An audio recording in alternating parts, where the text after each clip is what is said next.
So today's topic on Quantitative Brainstorm is trading infrastructure, and it is a really complicated topic.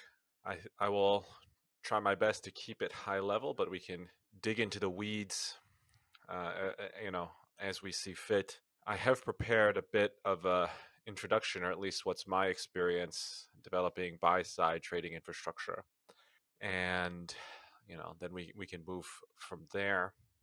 As always, I will start with disclaimer.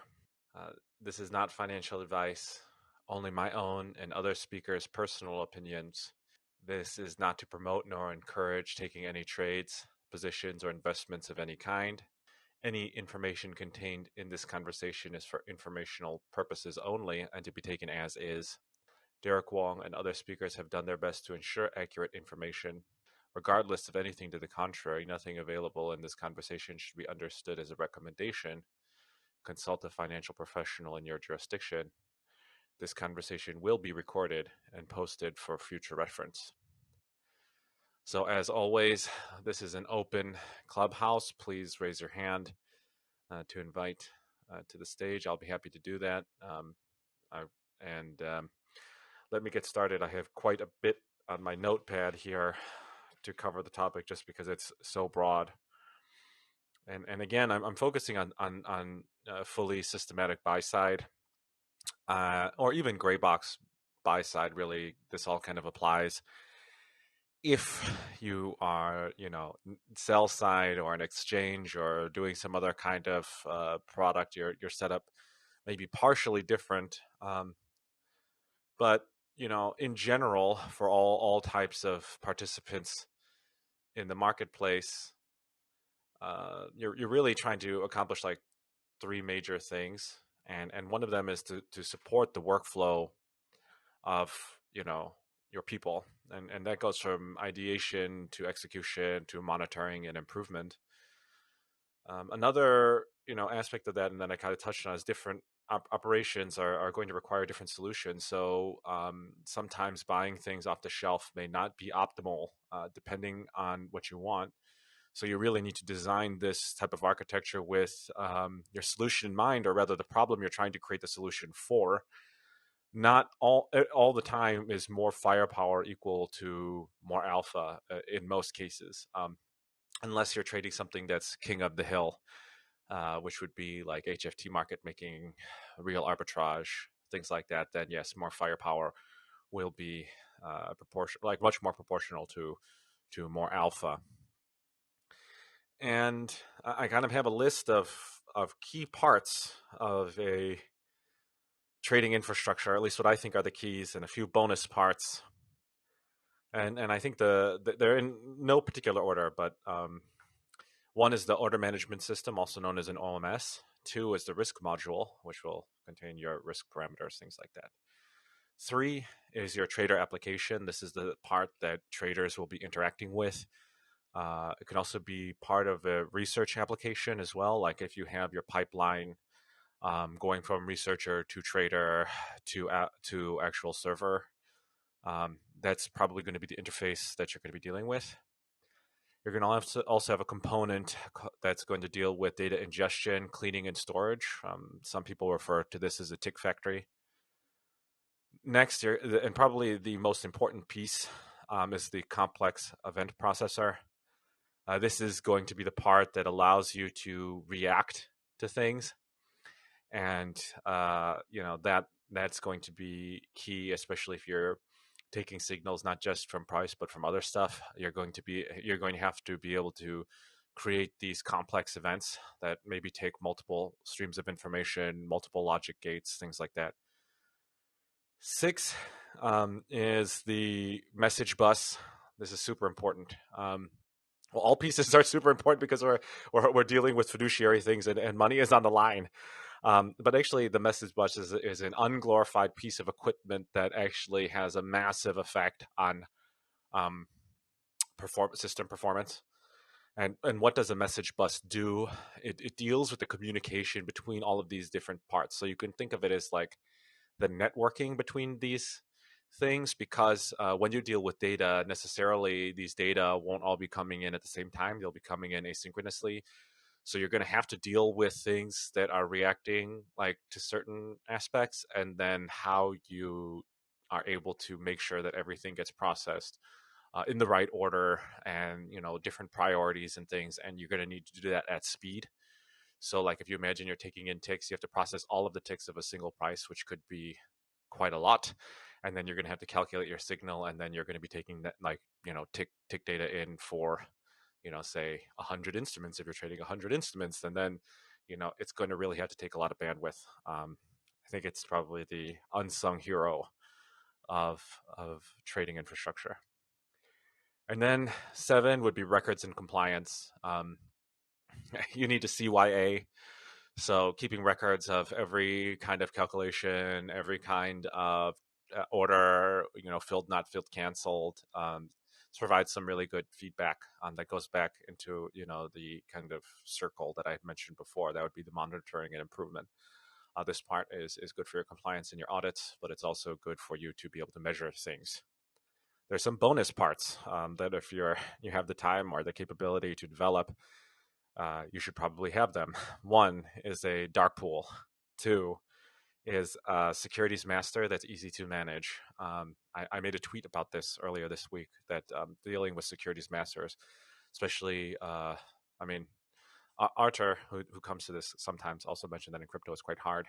But even in traditional instruments, it's hard. Like you might have something that has one symbol on an exchange, but it has like 3 multipliers. Some stock indices do that, in Europe. You have some commodities that do that. So you need to be able to like have a unified framework that's going to associate these things, which means that you're going to have some kind of internal identifier. You're going to have the exchange identifier. And then if you've got a data feed, you got their identifiers they're like playing with. I don't know. Depends on how many things you're connecting, but very many things that are associated to actually one thing, and then the specifications of that thing. It's super important. And then error detection and recovery. If things go wrong, you can lose a lot of money very quickly. You're going to need to be able to recover automatically or notify someone, a human, to intervene if a large error occurs. We all know the story of Knight Capital. We want to prevent that from happening. I didn't put that in the main points. It's a bonus because you wouldn't have a functioning system without the points I had mentioned above, but you would have a system without error detection and recovery, but I wouldn't suggest it. It's like swimming without a life preserver in the ocean. Yeah, you could do it. Maybe you'll cross the English Channel, but it's probably quite hard. I have invited some people to the stage. Let me know if they didn't were able to get in. And yeah, so like I think that's kind of my perspective from the buy side. I'll just kind of leave it open for now, and anyone wants to make a comment. Are people able to hear me? Yeah, we can hear you fine, Derek. Unfortunately, this isn't something I am incredibly prepared or well versed in. My flow, it's a lot more simple. I tend to do all these things that you are talking about, but it's all wrapped up into one system. So I don't develop a separate message bus infrastructure. I don't have a separate risk management or that kind of thing. I mean, everything runs into the same system. The system, it's a I'm not even using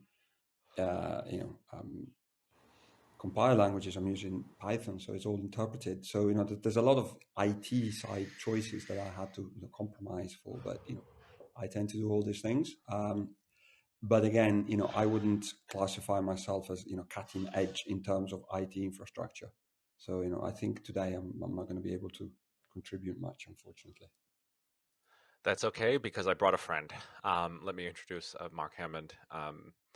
He has done infrastructure for known institutions, both in TradFi and in crypto. And so I think he can give some color on that. Don't mean to put you on the spot, Mark, but you joined a bit late, so I just kind of covered the basic pieces of what I consider to be buy side, and you could just kind of cover what general infrastructure you see on the sell side. Yeah, yeah. Thanks very much, Derek. So, hi guys. Yeah, I've spent a long time building various trading platforms for sell-side institutions, and obviously the skill set's very transferable. I'd argue that buy-side is far more chiseled and sculpted, to exacting standards, whereas sell-side infrastructure often needs to scale. And so, for my approach, I would have to use sort of shared nothing architectures. So that's one piece on the prime brokerage side. And shared nothing architectures tend to rely on message buses, so to speak, and often, early in my career with youthful exuberance, you kind of want to go after the bleeding edge, or to obtain an advantage, which I think is absolutely necessary in buy side. But I suppose on sell side, there's an advantage to being able to develop faster and iterate faster. So I tended to go with tried and tested solutions that I guess were more robust, less brittle. So, for example, TCP/IP based multicasting appliances and so forth, which are which you'd have to be pretty hopeless to get wrong. Certainly, that was a more effective way of scaling. Then you can run up, say 1600 cores back in the day. That was that's small now, but at least running a brokerage, that was pretty interesting, and it gives you lots of opportunities to get involved with Lambda computing engines. So your Lambda functions to support, more interesting derivative instruments and derivatives pricing. So that way, I think from my perspective, for a sell side, one of the key advantages is trying to build an infrastructure that allows the trading desk to deploy models in a sandbox and then promote those models in a self-service fashion without, having to deal with, a gatekeeper in technology. And so these are very, very high level principles, but this has been one, I guess, perspective which has been where you're able to defend and actually win David versus Goliath battles by just allowing people to move at their own speed. And if you can allow, desks and hordes of people to work at their own speed, suddenly the velocity is quite massive, compared to having to, engage in horse trading to, prioritize development. If you're a very small shop, then the great thing is you only have to contend with other experts, and you can probably achieve alignment very quickly. But if you're dealing with a larger operation, that can be challenging. So that's one aspect I've been focused on on the brokerage side. And with Derek, I've sought Derek's advice on a few occasions, very, very useful in separating signal from noise. And on another sphere, I've been looking at a multitude of exchange solutions. So, back then it was 2018. Now it's advanced a few years, and unsurprisingly, there's a number of superb modular solutions that you can sort of assemble exchanges from, which they may not be based on FPGAs, but from a sell-side perspective, again, if you are just looking for that time to market and scale, then you can cherry pick from the very best components, and even the largest exchanges do this. So Binance, didn't build its matching engine itself, and yeah, so it's more about moving at speed. If you're looking at scaling up in a sort of retail-oriented environment. So if there's any questions in that sphere, I'm very, very happy to try and elaborate. Can I ask you a question about outsourcing parts of your system? If you're a buy side investor and you go with a broker that has many of the features that you need, for example, managing the stop orders, doing automatically checking the levels so you get into the market, out of the market, even simulating stop orders in markets where there are no stop orders. Uh, I know that many people will say maybe you too don't go that way, but do you think it's something that can be recommended for somebody who is operating at a low frequency? I would actually say that's probably, at least with crypto and digital asset trading, I think that's probably the right attitude is to take probably, I'd say, a pessimistic view and simulate stops, because I've had the opportunity to work with a large number of venues, and from my perspective, those venues can yield state transitions that should be impossible, and so from that perspective, emulating expected behavior is very defensible and worthwhile, sadly. And in terms outside of crypto, going for example for a broker that has most of of what will be your trading architecture already delivered to you in a great API, etc. Do you think that's a good move, or maybe it will strain you in the future? For example, interactive brokers. When you trade with interactive brokers, they give you a great API through lots of markets, and they give you again simulated stop and limits. One cancels another. Many things that it would be very hard to build. Do you think that's a good, maybe a temporary good route, something that can be done forever if you are low frequency? That's pretty interesting.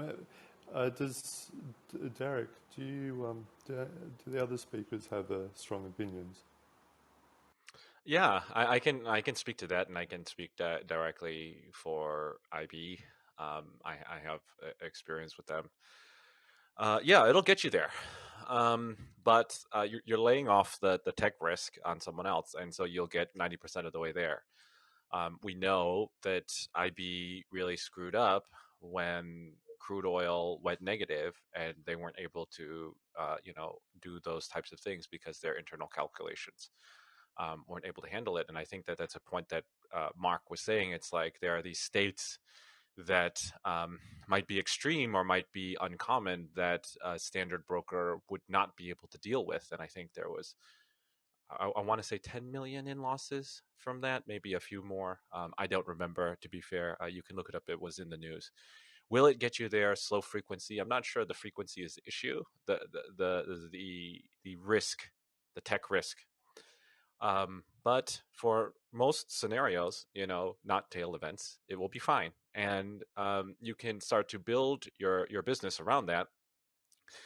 And if you know that is a problem, then at least you have a plan to like deal with it. Like, so if things start to get really close to negative, I mean, things are probably not going to instantly shoot negative. Things get a little bit weird. And you have some kind of error detection, or you're monitoring it, then you'll probably be fine. And you need to intervene, or at least watch those orders and see if they actually execute or become executed, or take over it manually and say, okay, I'm replacing this one with a manual order because it looks like we're getting close to zero, or some other kind of like weird extreme thing.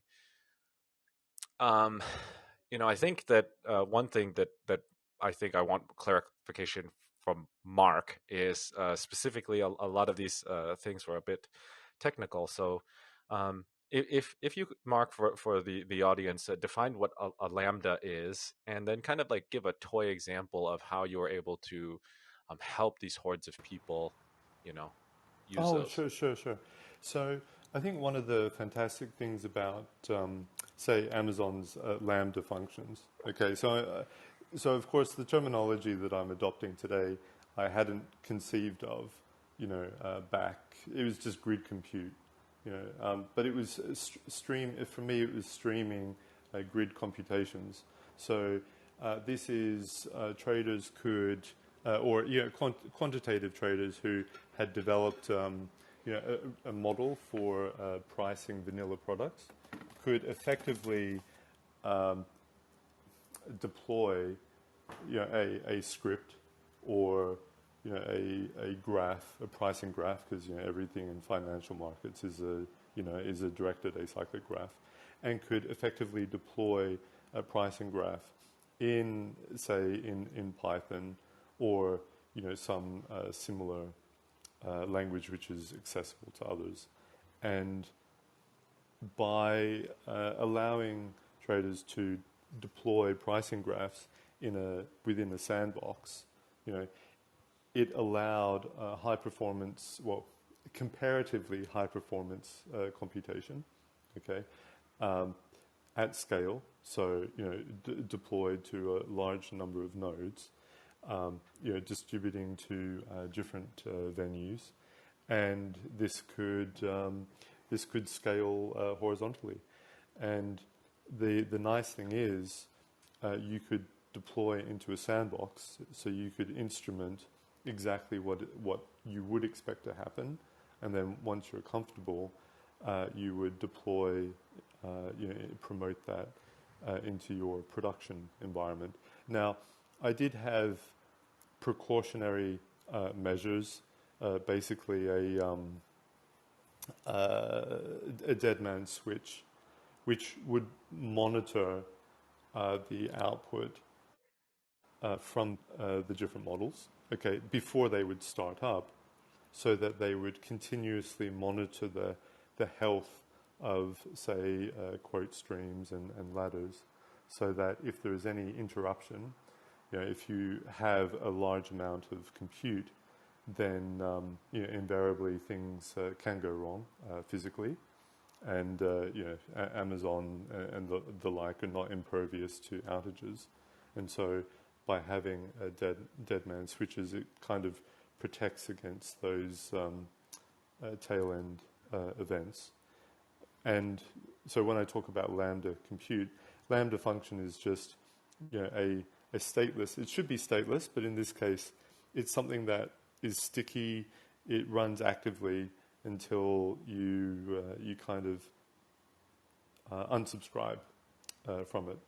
And so again, by approaching grid computing from this model, it puts the power in the quantitative trader's hands, and relinquishes the control from technology, which is one of the reasons why public cloud hosting is so popular these days, if you're not within regulatory constraints. Hopefully that provides some clarity.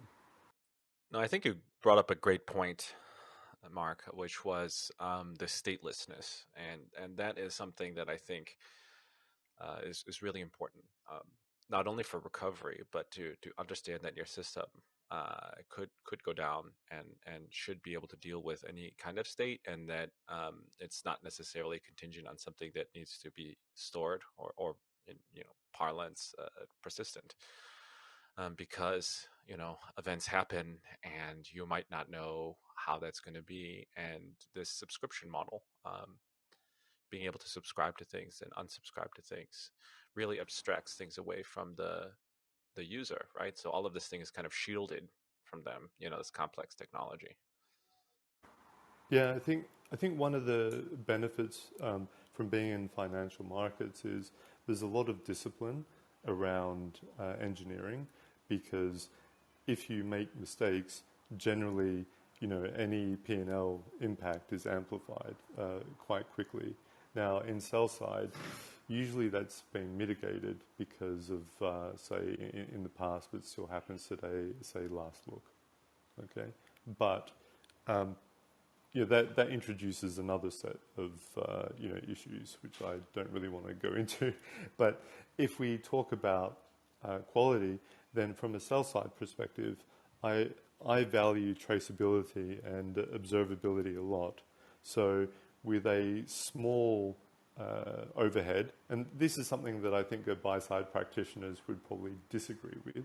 Okay, but from sell side, with a small overhead penalty, I can keep a trace, basically time travel debugger, in memory for these real time graphs, so that if for some reason there is an issue, which there can be a multitude of issues. I've found memory corruption in older non-memory safe quantitative libraries, so forth. Right? It's possible to identify the root cause quite accurately, or if there's some numeric instability in a particular model, you want to understand the conditions that triggered that. And so for me, being able to empower others to identify the root cause actually frees up the person who's engineering the model to carry on and maintain focus. So I kind of like to delegate responsibility to the right people, but you can only do that if you have some transparency over the calculation sequence, etc. So I find that pretty attractive. Sorry, my signal seems to be a bit poor, so excuse me if let me try that again. Sorry, guys. No, So that was just to fine, recap. Mark. It's just Okay. a bit quiet. I think we're going over people's heads. Right. The thing is, for traceability and knowing what happened, that led to a particular trade, to me is very empowering. It gives me a lot of confidence. If something goes wrong, I can identify what were the circumstances. So that to me just gives me a lot of confidence, lets me sleep at night. And Mark, do you use some kind of template or something widely used to do that debugging, to do the debugging from the point of the formatting, or the database of the text or the messages, or do you use your own I across all the system? Yeah, I've had to write these type of frameworks a few times, and unfortunately, I haven't been able to find a drop-in replacement, because usually there's a lot of great, a DAG evaluation libraries, but they're seldom meant for, continuous calculation with low overhead. Or at least the ones that are open source, right? And the ones that I have found that have been probably curated, I think all buy-side shops have this, because it kind of is necessary in the context of backtesting to have, very, very fast deterministic execution.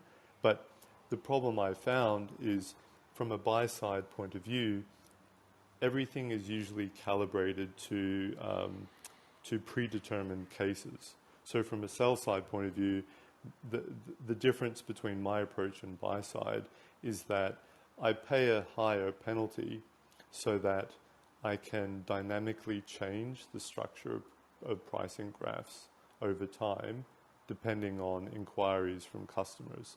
So it doesn't answer your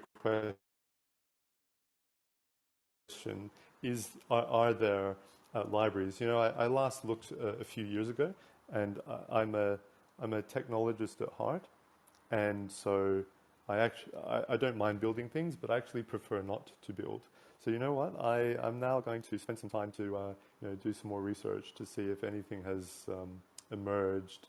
I'm absolutely certain. I did say to Derek that there's far more accomplished people than myself, and so I wouldn't be surprised if there are some state-of-the-art libraries out there that make this accessible to everyone.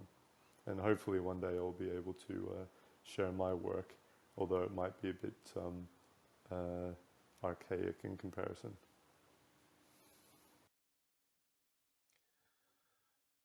I have not Moving, been able to find. Oh, sorry. Go ahead, Inez. sorry, I mean, this is all fascinating and it's very much in the kind of trading area, but do you guys have any experience more on downstream on the reporting side of things? Because, I mean, okay, you're trade executor and everything, but like now you would need to put together something nice for your clients or whatever else, or to get some reports for your kind of for your strategies.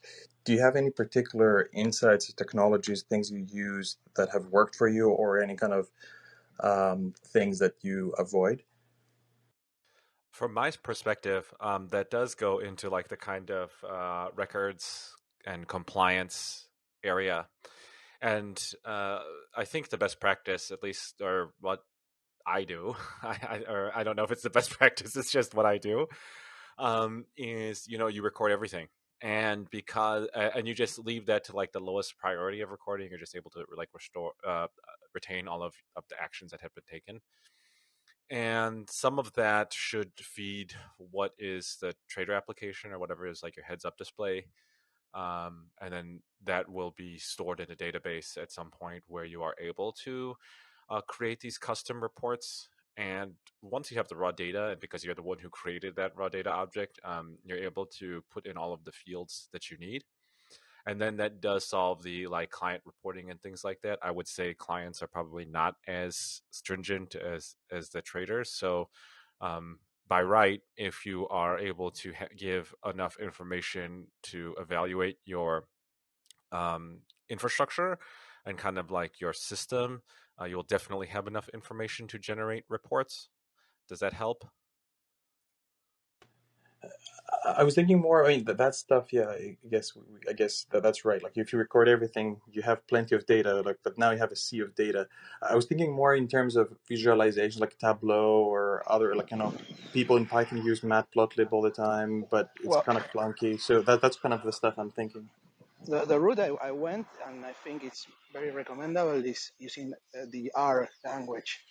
I think that the R language, if you have, as Derek said, lots of data that you can process, it will give you the most flexibility and the most beautiful reports that you can do without going very custom made. I think that what we do is we generate a lot of data by night, and then we run some scripts, and those scripts make lots of reports, and they can be even interactive. And I think that's a good route. If and it's the language is very easy. Maybe you know it. I have And used just to R give you before. a Python perspective, I think Ioannis Plotly is actually way better than Matplotlib for visualization. It's completely different in terms of look and feel, but it's the same basically set of commands, but a lot more powerful. So I use quite a lot of it, and then there's all sort of Python tools, depending on even for database manipulation and stuff like that. There's quite a lot, but Plotly is the first one that comes to mind if you want to speak about just visualizations. Actually, I was exactly going to say what Bruno said. I've been a user of R. I translated into Python. Going from ggplot2 to Plotly was a saving grace for me, because I don't know if you guys are very familiar with these libraries, but ggplot2 has a grammar of graphics method, while Plotly has an object-oriented graph method. So if you're more of like the programmer type, it makes a lot more sense. They both create, I would say, equally stunning charts, and you can definitely tell if someone's used Excel or someone's used, whether R or Python. I don't think the end client will tell the difference, but both of those high-level languages have all the statistical tools you need once you have collected that sea of data. And I'll add another application on that. That's Python, but I do think that they have something similar in R. It's either Dash or Streamlit, and that allows you to create these live little served websites that Yes, scrape up your shiny. database. Oh, Shiny, that's it. Thank you. Yes, Shiny. So they're the equivalents, and that will give you your real time kind of updates, and then you can actually use that to export a PDF or something, to take snapshots. And then, either of these plotting libraries, you can actually just code up what your PDF report should be. You press enter on the script, and then it spits out a very beautiful looking logo, formatted PDF for you. Cool, Yeah, and thanks. they also have some libraries to do some calculations. For example, the monthly table of returns, sharps, drawdowns, other statistic bar, etc. Whatever you need.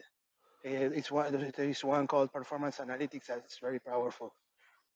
Yeah, I mean, I think at this point, it's not really the language that matters. Both R and Python will get the job done. It's more of what you're comfortable with. I found that R is more suited for the people who come from the math academic background. I actually was R user for a very long time, and it was really difficult for me to migrate from the maths stats thinking, because you're creating these formulas, to Python. But now I've become a Python fanboy, so there's that. And it's easier to find developers for Python, so it's easy to scale up operations than trying to find R developers. So just your talent pool to be able to scale up a team, I found to be a lot easier, which was kind of forced my personal heartache transitioning.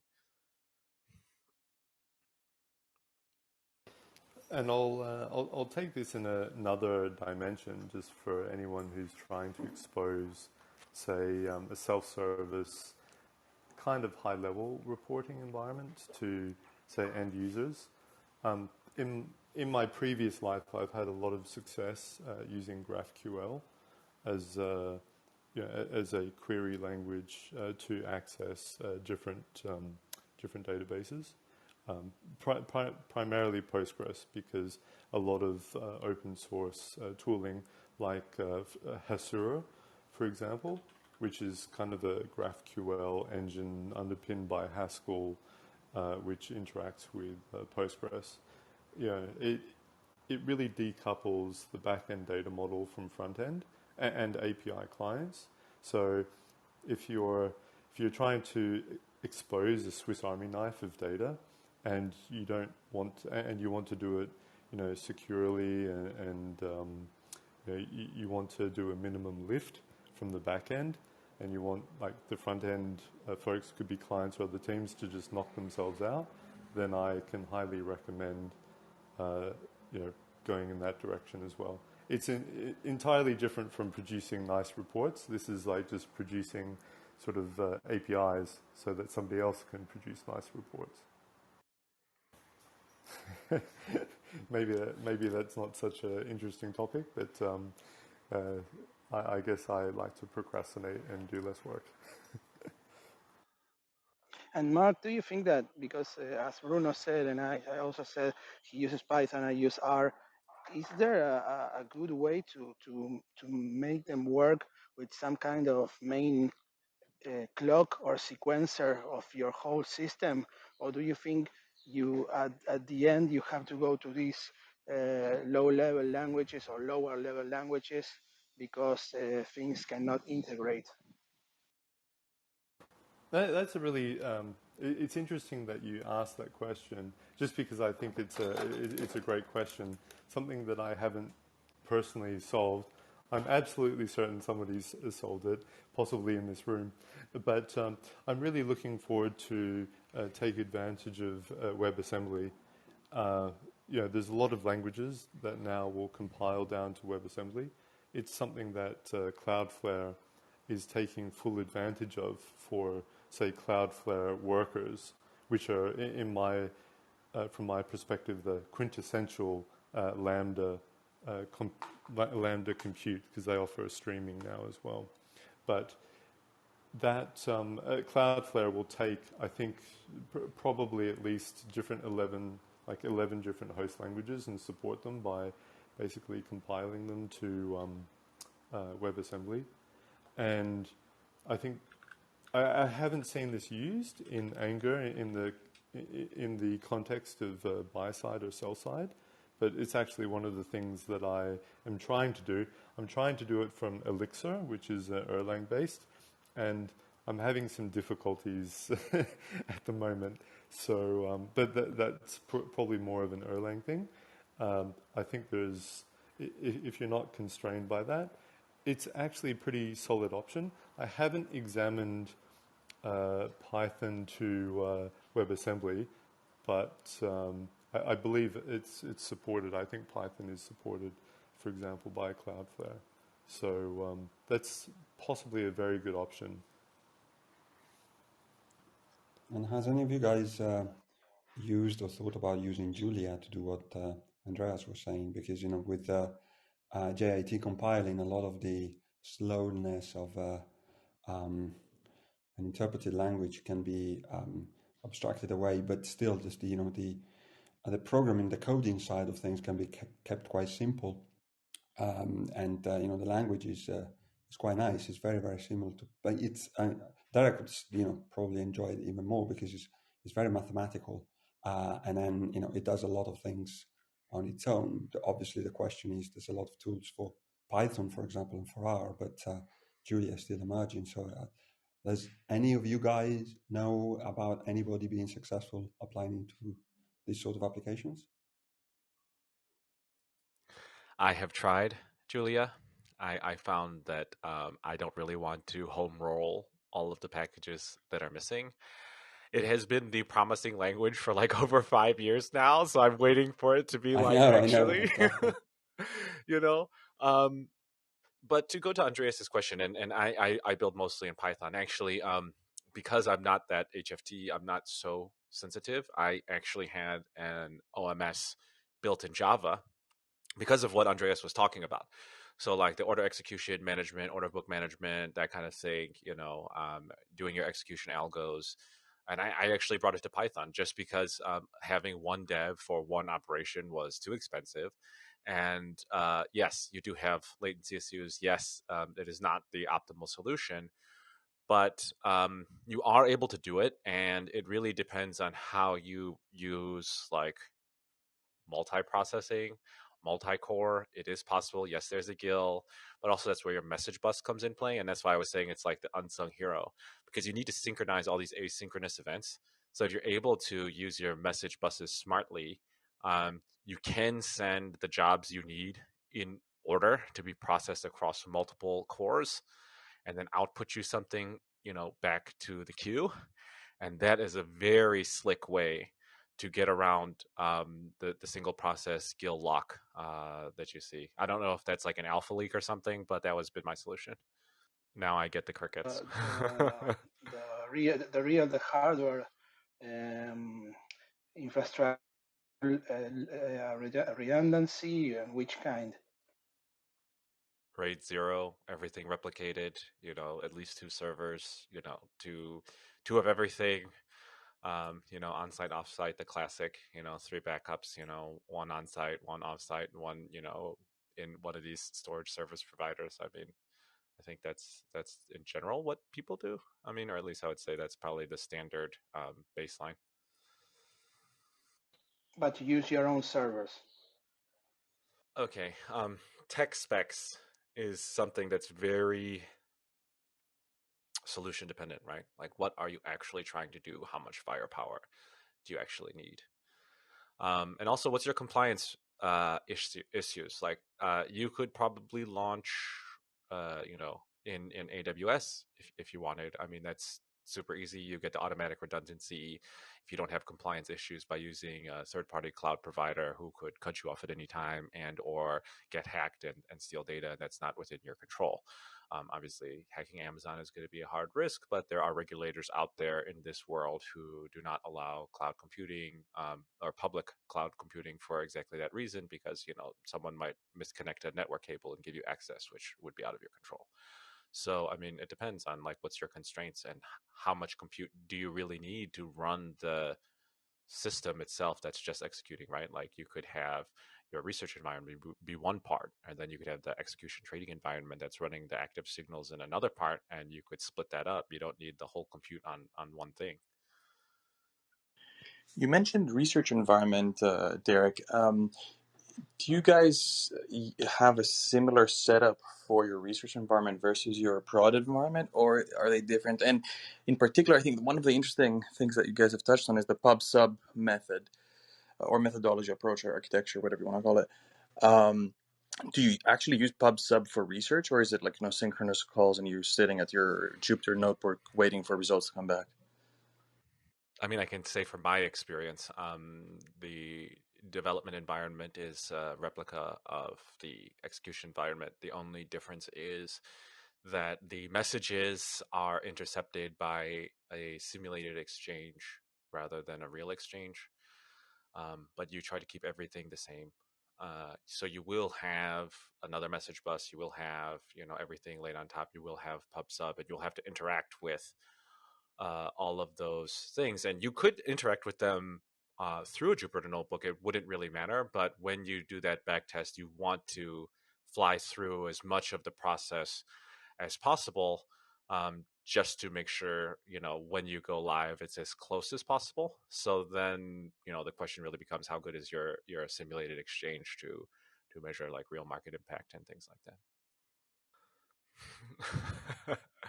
I feel like today's topic is very in depth. I'm not sure it's like hitting the most of our our audience, to be honest. But I mean, please, anyone, ask any question that you want, or raise your hand if you feel. I mean, ask questions if you're a retailer and you're doing it on your home computer. I mean, we're open. Yes, we're talking about high level stuff, but I want to be sure it's applicable to everyone. Should we touch on data then? How do you guys manage your data?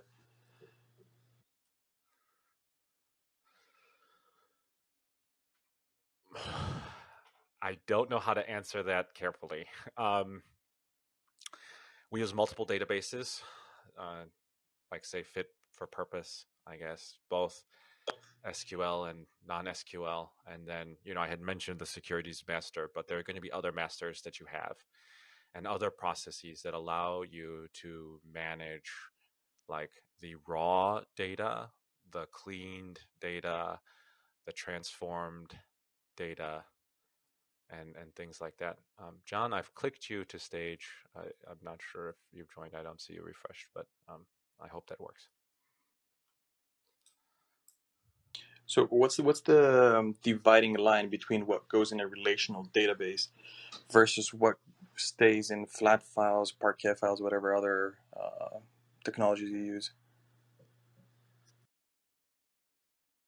If it can go in an Excel sheet, it goes in the relational database. If it can't go in an Excel sheet, then put it in a non-SQL thing. So a lot of alternative data stuff will go in the non-SQL. But I've also found that it's quite interesting to like put, say, your reports there, because it will be structured as your report. And I mean, I use MongoDB, so like there's things are stored as documents. So like all of your backtest results can easily go there as one thing, as opposed to like all different columns of this thing. And it's much more scalable when you don't know what additional information you'll need in the future, because like changing your tables for an SQL thing, you have to like redo the whole thing. While if you're taking in new alternative data sets, you'll be able to scale to new alternative data sets or new calculations or new transforms like quite easily in a say document store or non-SQL. I mean, you could use anything you want. Even time series can be stored as MongoDB object files. And there are some wonderful Python tools that take them and spit them out directly as a pandas data frames if you're using pandas. So there's a lot of things that you can do with the non-SQL database.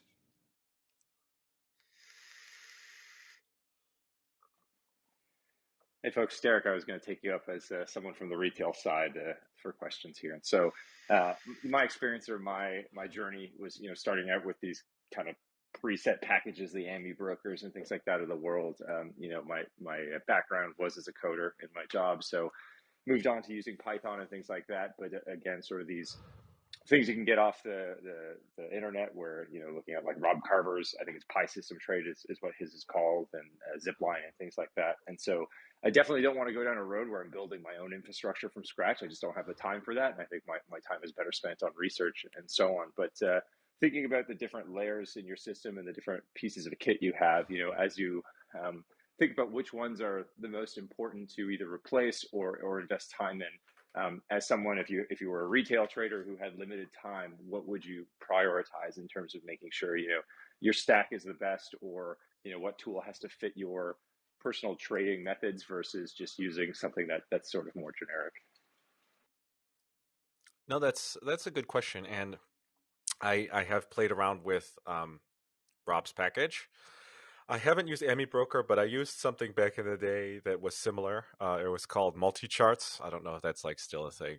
Um, but the most important part is really what's the most important part for your workflow. So like if you think that your time is best spent in the research side, craft up your research side. It will naturally happen by the development of what you're doing, because you'll see features that are missing, you'll fork something, and then you'll add it, and then it will just, like you're a coder, you'll just iterate and repeat, and then launch, and then keep doing that. I do find that the risk area is probably something you should focus on. But other than that, I mean, the database thing, the storage thing, they can all be done in flat files. You can do, I think it's like H5P or whatever. I mean, it doesn't really matter. It's just as long as you're comfortable with the tech, and over time, like you using your own thing, you will find what's wrong with it. And because you have the skills, you'll be able to improve it. So it's not like you can just jump. You won't need to jump either. You can use these packages and cobble together the best parts of your zip lines, your Pi system trade, your quant libs, your MongoDBs, your Postgres SQLs, and you will assemble this thing. And as you get better with it, you'll see what parts to replace, and then just over time, you'll actually have crafted your own infrastructure that you know best, that's crafted to exactly what you do. And that just goes back to my first point when I talked about this is a solution based game. It's not a firepower based game. It's got to be based on what's your process for generating alpha. Awesome, thanks. Yeah, and I guess while I have the time and your ears, I might as well ask. One of the other things I've wrestled with is whether I should even bother going down the order of execution path. The systems I'm trading are future trend following systems where I'm at a daily time frame, just looking at the signals once a day, and then I have other systems and equities that are like a monthly cadence, right, where it's really just like not a portfolio balancing exercise, but something along those lines, right? And so it's certainly not necessary, but at the same time, with other things going on in my life, like the consistency of when I check my signals, when I put my orders in, and quite honestly, how lazy I am about waiting to see if I can capture some of that spread is not consistent, right? So it's trying to balance whether I bother all the complexity of an order execution system with, what some of the benefits of consistency might be there. And I'm curious if anyone has thoughts on that. Yeah, I mean, I'll just keep going. um, there's two parts or two parts to that question. One is the time you have now, because everyone has a life, and the other part is the inconsistency, and they're both causing you different problems. One is if you did have this order execution, you would be able to live a lot more of your life or spend more time doing what you do best, which would be the research and development part. And allow you to spend more time with your family, but it's front-loaded work, right? Once it's done, it's done. And then the consistency part is gonna, not being consistent generates errors, right? And that's gonna drift you farther and farther away from what your expected returns are. Oh gosh, I can feel the like trend following pain from saying that. But the closer you get to your back tests, the closer you get to your simulations, the better, and then you'll have more confidence in your research going forward. So not only is it a confidence building exercise, but it's an error reduction exercise. So yeah, it might not be number one priority because your thing is pretty slow, and you could improve your own consistency by just doing it every day at the same time, making sure. But there is a bit of upside to the freedom that it would give you to run and go on vacation and actually live that beach life. Oh Yeah, boy, the feelings if I'm sitting on a beach, just imagining my order execution system and whether it's still running well or not. but to this point, I mean, I think there's always a compromise to be struck between going, full, fully teched up and do what some of Mark's solutions were implying, or I'm sure some of what Derek does, and having a more simplified approach that effectively, yes, I mean it's your It's your good. own order management, Sorry. but scales up of a lot of what other solution providers give you. So it makes sense automating orders, but the point is you don't have to build a full market making system to do that. And certainly I haven't done that. I've taken a few things and strung them together, and it seems to work fine. It's obviously not very sophisticated, but I don't think I'm leaving a lot of alpha on the table because of my order management system.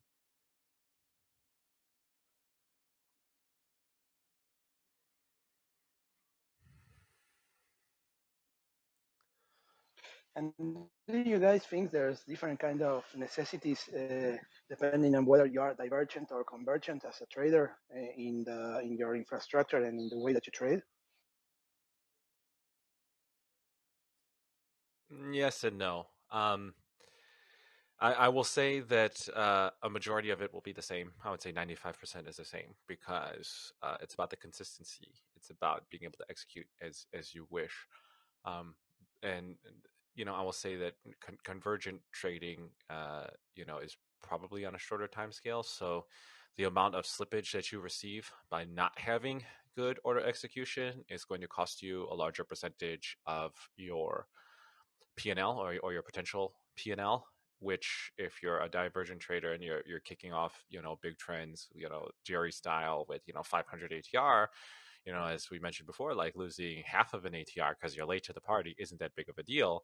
But if you're, trading some stat arb spread where, you're trading in pennies and you've lost, a penny, then you're now not profitable or break even. So yes, it is a bit more critical, but I mean, it also depends on time frame. Like, what if you are doing a convergent trade that lasted months, is quite wide, then maybe the percentage isn't as high. So I would say that is probably the biggest thing, measuring your slippage against your strategy and what proportion of that you're losing.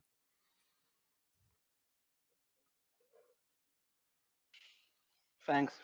For consistency, what I used to do is to run the back test in parallel with a product the production system and check at the end of the day for each day if both did the same at 5 p.m. or something like that, just to use two different trading engines but with the same data. I think that was a good compromise to see every day if I'm being consistent and if I'm doing the right things.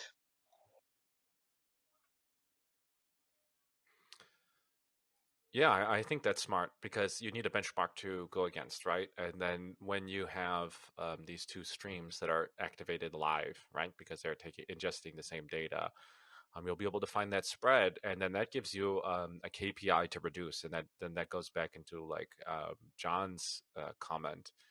You'll actually be able to measure what's the value of your inconsistency, right? Because you'll have that benchmark and you'll have what you really got, and then what's the difference is that inconsistency or that error. So it's a very good way to do that. Yeah, and plus you are using two very, very different engines. One made by you, and one that I bought off the shelf. That it's trade the one that's called Trading Blocks, which is pretty good for doing backtesting of trend following strategies. So at the end of the day, if they didn't arrive to the same positions and the same P&L, then I have to justify what happened in the middle.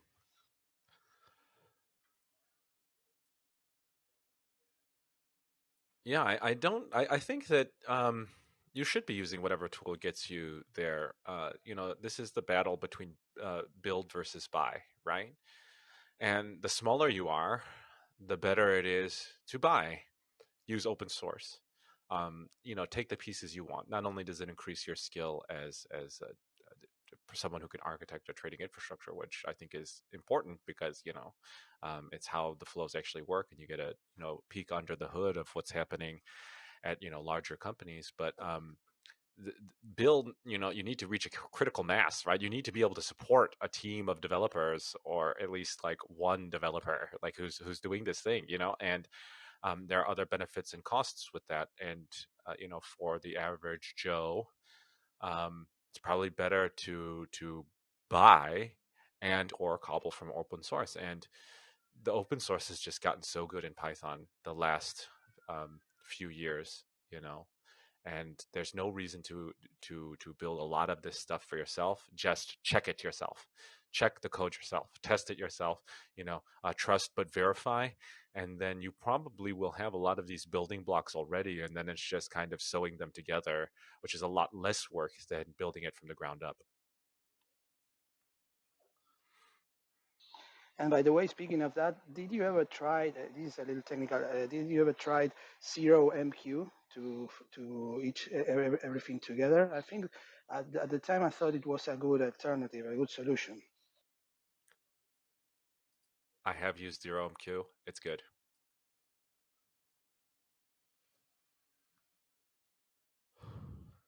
Yeah, I thought that was one way to make, for example, Python and other languages and R work together in a flexible yet robust way.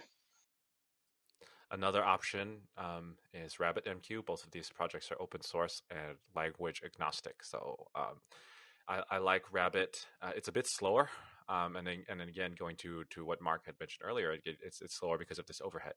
But the monitoring of your message queues is way better because you actually can create a dashboard that will monitor that, and you can use a GUI interface from a web servlet that will allow you to interrupt stuff. So like that's your like manual deadman switch. You could cut off the connections between units, and then like you won't be able to execute, or you could identify bad messages. In zero MQ, the debugging is a bit worse, but it's a bit low. It's lower level, right? So like you sacrifice that.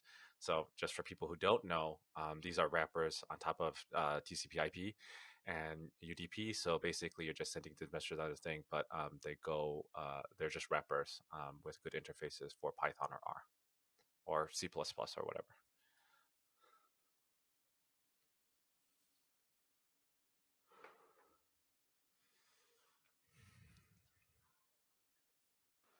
I'll jump back into the silence.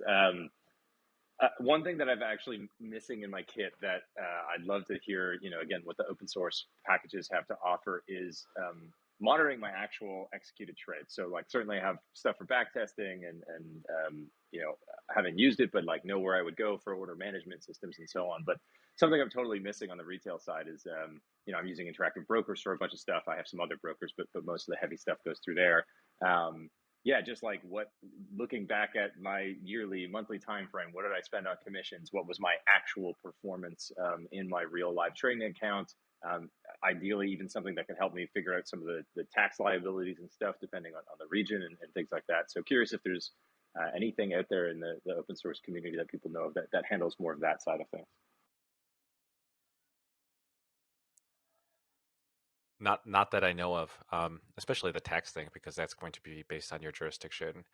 But my initial kind of reaction would be to use all the kind of statistics that you get out of these packages, and then what is it called? I don't know. There's one of these tear sheet generators. It used to be from Quantopian, and then you could jerry rig that to feed Zipline. in. There you go.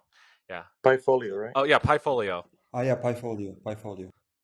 And what you can do is you can use that as a report, but you just need to feed it in your thing. So it's like you could just back out their template and then do something like that. I mean, just talking about open source, that was the first thing that came to mind. Because once you have the template, you're able to put in whatever you want, and then you'll be able to feed it the real transactions instead of your backtest transactions. That's kind of like my engineering method, I guess. Like I don't actually know. I haven't tried it. Awesome. Yeah, I'm not sure there's ever going to be a package that can handle the tax thing. I'm not sure in my country there is even clear tax laws about how to do stuff. It seems pretty arbitrary at times.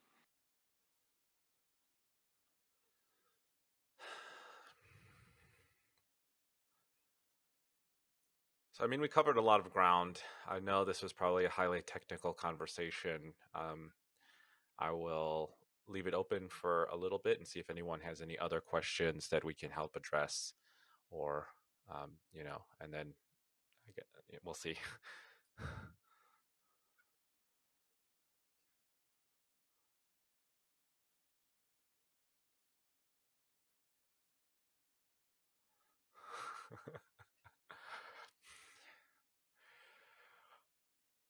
Well, I guess if no one else has anything to kind of add, I will kind of wrap this up in a nice bow, hopefully, which will be that focus on the problem you have at hand. There are plenty of solutions out there. Coding itself is table stakes to play this game, so it doesn't matter what language it is. There are plenty of tools out there for you to use. R, Python have been named. I mean, you could do it in Java. I had some Java backend before. I mean, it's all good. And there's other tools that have been mentioned today by Mark, which was very helpful. So thank you, Mark, for joining today. You really helped out. And just start somewhere and understand the risks that you're taking with taking these things off the shelf. Understand, like, look at the code, simulate it, understand what this project is doing. With these retail packages, my experience with multi-charts was I did in fact find several bugs, which put me in contact with their Russian development team, because I think the guys behind are Russian, and had to actually get my own hot fixes for that. And I was just like playing with it. So don't trust everything these things say. And the better you know it, even if it is something that won't get a hot patch sent to you, it will put you in a better place. And that goes back to using brokers that have these stop orders and stuff. Just realize that there might be edge cases which they're not liable to handle, and if you're offloading that risk, that tech risk, to someone else, that risk is still on your book and your P&L at the end. So with that, I will end the session. Thank you guys for joining today. It was a very technical session. I have recorded this session, so I will post it up later. So thanks a lot. Thank you, Excellent. Derek. Thank you. Thanks. Thanks, Derek. Thank you.